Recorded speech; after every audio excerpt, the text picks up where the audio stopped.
Good morning. It is 9:25. Today is Travel Tuesday here on Minnesota Live, and for today's trip, we're heading down to Rochester, where we find Historic Mayowood, which is an estate offering a window into the life of Dr. Charles H. Mayo and his wife, Edith. Now, this summer, to honor America's 250th year, they are celebrating with a special display that is called Stories of Service. And Mayowood site manager Molli Funk is here with some details. Hi, Molli. Welcome back. Hi, thank you for having me. It's wonderful to be here. It's nice to have you. So 250 years, a lot of celebrations are going on.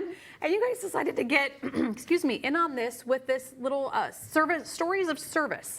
Tell us about this. Yeah, so when you come to Mayowood, you're going to get that beautiful tour from our guide, see the whole house and the grounds, and then you're going to hear some stories about the Mayos who served in World War I, World War II, and then also you're going to hear about the women of the home, because we can't talk about a home until we talk about the women, and they served in the military, and they also had public service. So I'm assuming they get to sort of people who are there will be able to learn a little bit more about the time in the service. What can you share with us about So we have like Dr. Chuck's World War II military uniform. One of my That's what this is. That is that's actually Dr. Will's uniform. Okay. We don't have Dr. Charlie's, but we do have Dr. Will's.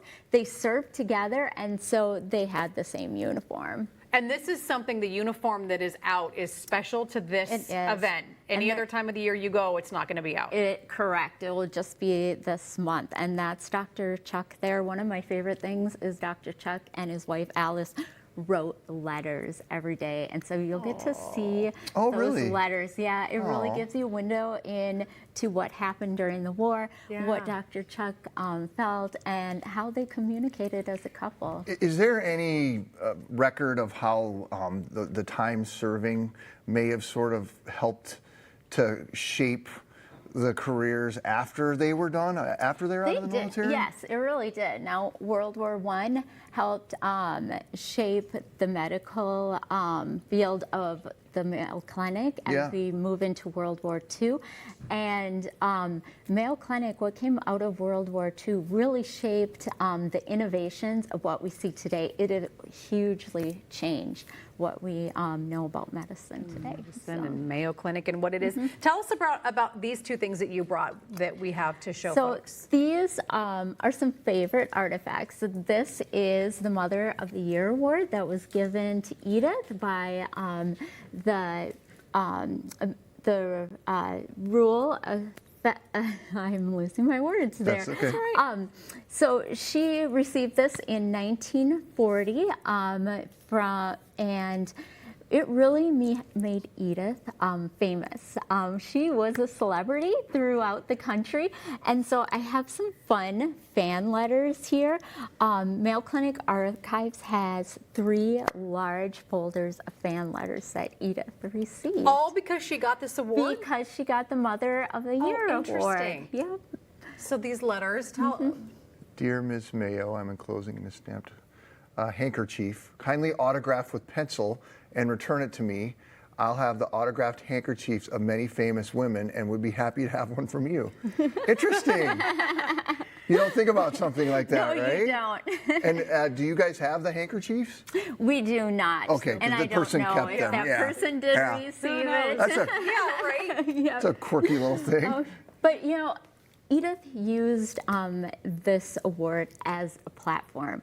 1940, war had broken out in Europe, and mothers, children, they were starving. They needed help, and Edith used it as a platform to ask our nation to reach out, give a hand to those who were suffering. And she used it as a platform, and it really shows her public service and how she supported others. Such a powerful woman. She really for her was. time, and you know? I hope people will come and visit us. Yeah. I love to share what she has done and who she is and who her daughters and daughter-in-law were. So can people come to, if they come to do the tour, over this course of the next month, they can take place in these special events. Is that the They deal? can, Okay. yes. Yep. So we have artifacts that we have pulled from the archives that we have not shown before. So uniforms, we have the Mother of Year award and the cast that was used to make it. And so, yeah, it's just fun to show these. Tell me about the lunch that received national attention after President Roosevelt's visit to Rochester. There was a lunch that happened? There was. So in 1934, President Roosevelt came to Rochester to honor the Mayo brothers for offering free medical services to anyone who'd served in World War I. Oh. So he gave this,